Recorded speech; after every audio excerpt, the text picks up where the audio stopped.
প্রিয় শিক্ষার্থীবৃন্দ, সবাইকে আসসালামু আলাইকুম। সেই সাথে রেজাল্টস এডুকেশন ক্যারিয়ার ইউটিউব চ্যানেলের পক্ষ থেকে আপনাদের সবাইকে স্বাগতম। শুরু করছি সপ্তম শ্রেণীর গণিত অনুশীলনী 1.1-এর 5 নং অঙ্ক।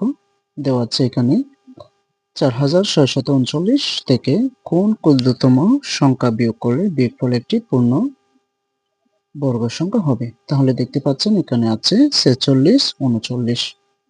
তাহলে আমাদেরকে প্রথমে এমন একটি বর্গ সংখ্যা নিতে হবে যেটা 46-এর ভেতর অথবা কাছাকাছি থাকে। যেমন আমরা যদি বর্গ সংখ্যা বর্গমূল নিয়ে বের করি, 5 5 হয় 25, 6 6 36, 7 7 হয় 49। যেহেতু 7 7 49 এটা নিতে পারবো না, নিব 6 6 36। তাহলে 36 এখানে লিখলাম। তাহলে বর্গমূল সংখ্যাটি কত? 36। 36 বর্গ সংখ্যার বর্গমূল হচ্ছে 6। তাহলে 36 নিলাম। কাজ এখন 36টা এখান থেকে বিয়োগ করে দিব। বিয়োগ করার পর এখানে থাকে 6 থেকে 6 চলে গেল, আছে 0, হাতে আছে 1। 4 থেকে 3 গেল, আছে 1। তাহলে একদিক থেকে আমরা অঙ্কটা কিভাবে করব? অর্থাৎ আমরা যে সংখ্যাটা এখানে পাবো এই সংখ্যার ডাবল এখানে নিতে হবে। যদি 6 থাকে তাহলে নিতে হবে কত? 12। তাহলে 10 দিয়ে যেহেতু 12কে বাদ যাবে না, সেজন্য আমরা কি করব? উপরের দুইটা সংখ্যা নিচে নামিয়ে দিব। 3 4 নামানোর পর এখন আমাদেরকে এমন একটি সংখ্যা এখানে যুক্ত করতে হবে 12 পাশে, যে সংখ্যাগুলো দ্বারা উভয় সংখ্যাকে গুণ করলে আমাদের এই সংখ্যাটির কাছাকাছি একটি সংখ্যা পাই অথবা সমান। যেমন 12 পাশে যদি আমরা 7 বসিয়ে গুণ করে দেখি, 7 7 7 49, 49-এর হচ্ছে 9, হাতে আছে 4। 7 2 গুণে 14, 14 আর 4 হয় 18, 18 1 8, হাতে আছে 1, 7 1 7। তাহলে এই সংখ্যাটি কাছাকাছি যায়নি। তাহলে যদি আমরা 12 পাশে 8 বসিয়ে দেখি, অর্থাৎ 12 পাশে যদি 8 বসিয়ে দেখি, 8 দিয়ে গুণ করে দেখি, 8 8 হয় কত? 64, 64 4, হাতে আছে 6। 8 2 গুণে 16, 16 আর 6 হয় কত? 22, 22-এর হয় 2, হাতে আছে 2। তাহলে 8 একে 8, 8 আর 2 হয় 10। তাহলে 100, অর্থাৎ এখানে যদি 12 পাশে আমরা 8 বসিয়ে 8 দ্বারা গুণ করে থাকি তাহলে সংখ্যাটি 1024। তার মানে এটার কাছাকাছি। তাহলে 12 পাশে কত বসালাম? 8।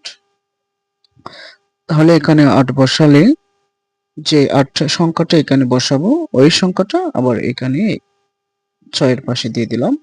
তাহলে 128 কে যদি আমরা 8 দ্বারা গুণ করি তাহলে আসে কত? 1024, 1024। এখন উপরের সংখ্যাটি থেকে নিচের সংখ্যাটি আমরা বিয়োগ করে দিব।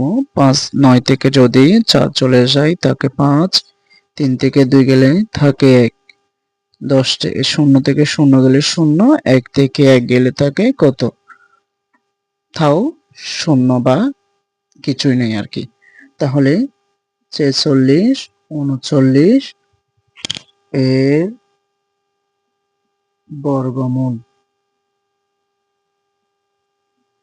এর বর্গমূল ভাগের সাহায্যে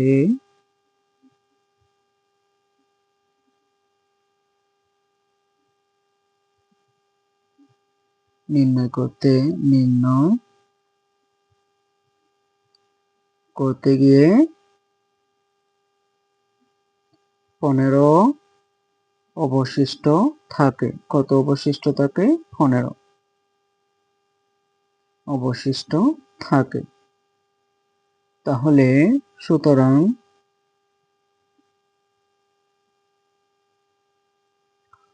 প্রদত্ত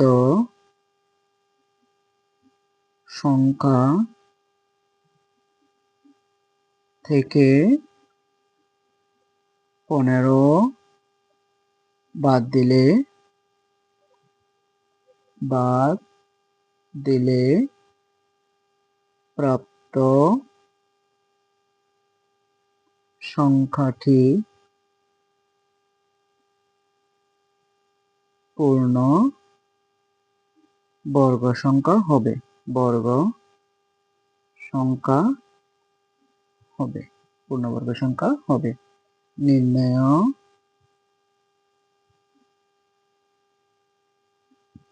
ক্ষুদ্রতম সংখ্যা 15। তাহলে আমাদের প্রশ্নে বলেছিল কি 4639 থেকে কোন ক্ষুদ্রতম সংখ্যা বিয়োগ করলে বিয়োগফল একটি পূর্ণবর্গ সংখ্যা হবে। তাহলে কত বিয়োগ করলে হবে? 15 বিয়োগ করলে একটি পূর্ণবর্গ সংখ্যা হবে। ভিডিওটি দেখার জন্য ধন্যবাদ। সেই সাথে পরবর্তী ভিডিওতে দেখার আমন্ত্রণ জানিয়ে শেষ করছি আজকে এই ভিডিওটি। সকলে ভালো থাকবেন।